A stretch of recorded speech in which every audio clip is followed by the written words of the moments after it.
Hello! So this past October, I went to LIGHTBOX for the first time. If you don't know, it's an event meant mostly for entertainment arts, like concept art, animation, illustration, that sort of thing. It's a yearly event in Pasadena, California, and it was also my first time at any sort of big in-person event for artists, so I have some stories to share, things that I didn't expect, and some general advice for going to this type of event, which I do recommend, by the way, if you get the chance. It's incredibly fun and motivating to gather with other people who are as into art as you are. The reason I went this year specifically was because some friends won tickets a year ago through the team illustration contests that LIGHTBOX holds on their Discord server, so that pretty much kickstarted a plan to meet the next year. Most of these people I met because I was competing against them in Cynix's Chromacore contest a little over a year ago. That was this video, you might remember, and we since became friends, and because we're from all over the globe, those of us who could make the trip included people from Canada, New Zealand,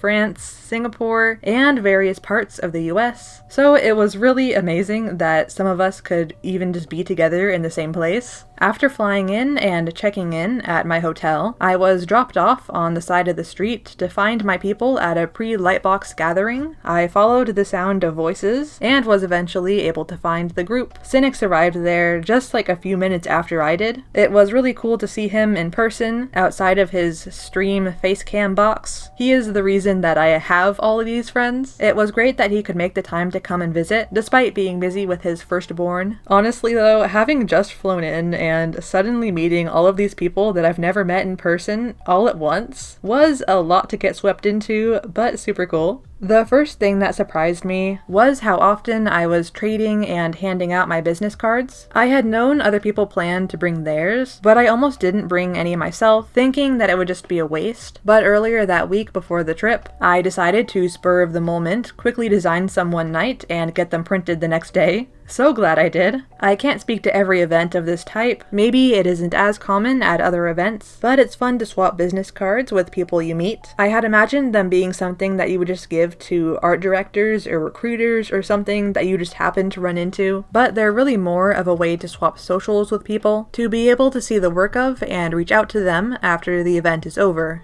I also recommend bringing something small to give out. I had these like 5x7-ish prints, which worked. I gave them to some people, but often I'd be talking to someone who didn't have any bag on them, and so I didn't offer them a print because they wouldn't have anywhere to put it. So bringing something like stickers is probably the most ideal thing to give out to people. When I was meeting new people, I also did not think about how I would introduce myself, whether Kuzalan or my real name. Everyone who knew me at the event calls me Kuzalan, and it's the only name that anyone could recognize, so that's what I stuck with most of the time, sometimes gave both. The business cards also helped here. Like here's who I am, it's on this little piece of cardstock, take it. On the first day of the expo, I had no idea what I was doing. There were several long lines forming for different things. I started the day with a plein air event, where I drew this, and then myself and a couple others got in line to get into the demo area, which is where artists present and demonstrate some sort of technique or workflow. I'd heard some negative reviews of the demos from other videos and comments that I'd seen. I had thought that maybe they were exaggerated a bit, but no, they weren't. Maybe it was better later on. It was just the start of the first day, but it was in a big, very echoey room, and they had two presenters at the same time that were just separated by a curtain, and those things combined meant that you could not understand a word that they were saying. It was probably distracting to the presenter too, to hear someone's loud, echoey voice right behind you while you're trying to explain something, and all the presenter had to show their work was like a standard-sized TV, which from where I was sitting was blocked by their head.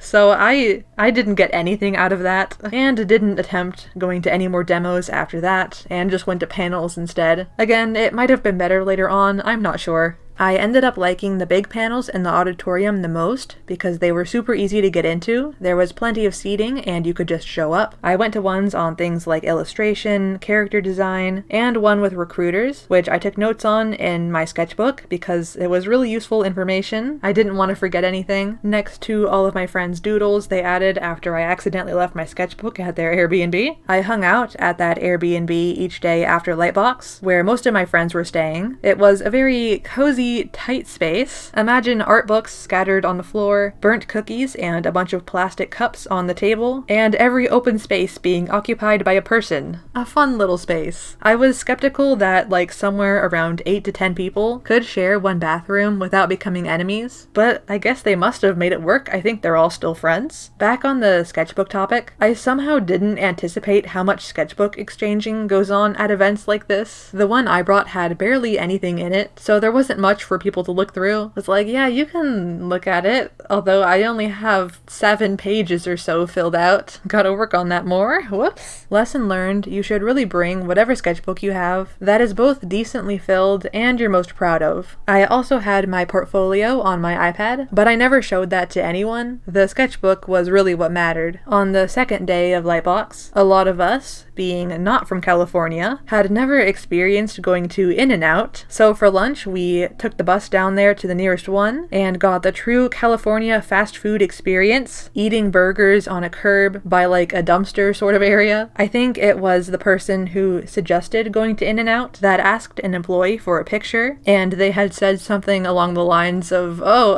sorry, I can't right now, maybe later, and then just took off. It was really quite sad. I think it might have been also that day I was walking over to get a panel ticket when the great Lightbox 2024 car crash occurred. It wasn't a very big crash. I think the people were fine, but it was just a very unfortunate place to crash your car right in front of a convention center where there's a bunch of people talking who all just go super dead silent and stare. If I didn't have places to be, maybe I could have stopped and did a little car crash plein air, get more progress in my sketchbook, but no, I hope someone else did. I wouldn't be that surprised.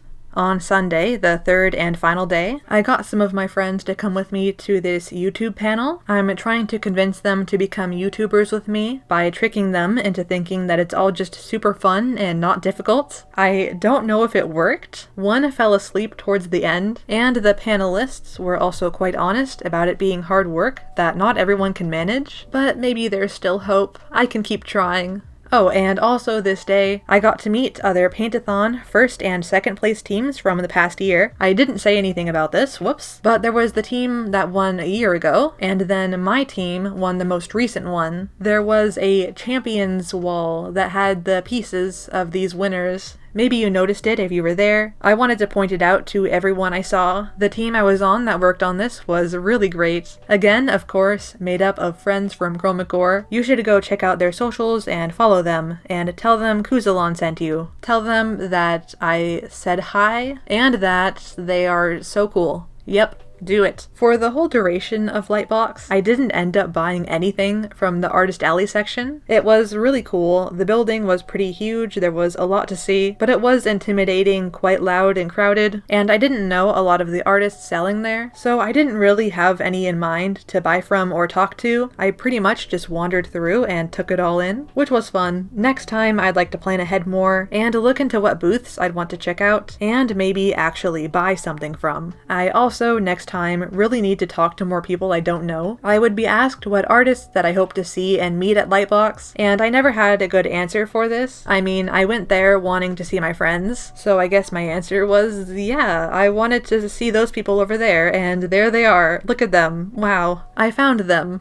If you're like me, and just aren't very good at being social, going to an event like this with some friends, if you have any, will be very useful because they can drag you into conversations. If you are going to an event alone, I don't know, tell someone that their sketchbook drawings are cool and then you're all set. I think that's how people start conversations at these things. Maybe next time I go, I'll be able to make a second video and have actual tips for making connections. We'll see. For now, here are some other videos of mine you might enjoy. Thanks for watching!